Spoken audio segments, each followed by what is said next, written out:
Järelvaatamises võid vaadata. Veel lühidalt, enne kui me läheme konkreetsete näidete juurde, me võtame mõned poliitikud ja laseme mõned videod ja üheskoos siis arutame, kas nad seal valetavad või mida iganes neil see kehakeel näitab.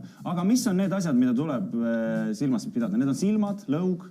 Ei, kogu keha. Kogu keha. Ja kindlasti mitte. See müüdid on, et on mingisugused avatud ja kinnised poosid. Teate, niimoodi rahulikult inimesed võivad istuda ja nad on jumala avatud. Küsimus on sees, kas ma istun niimoodi pinges või ma istun täitsa rahulikult niimoodi.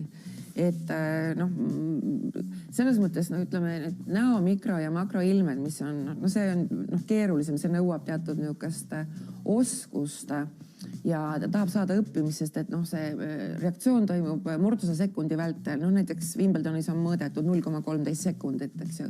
Aga sa ei saa seda varjata, ehk siis näiteks, kui mul on video ees, ma saan panna stop-kaadrid ja sealt on kõik näha. Ja mida rohkem ma näen kogu keha, seda parem on. Ja alati näiteks kui me näoilminguid loeme, siis me peaksime sellesse osasse nagu teadlikult vaatama siia, muidu tekib siia see black spot nii-öelda, eks ju. Aga tavaliselt on inimesed, kui nad oskavad veel oma nägusid päris hästi, õpime lapsest saadik, varjama ja tegema nägusid.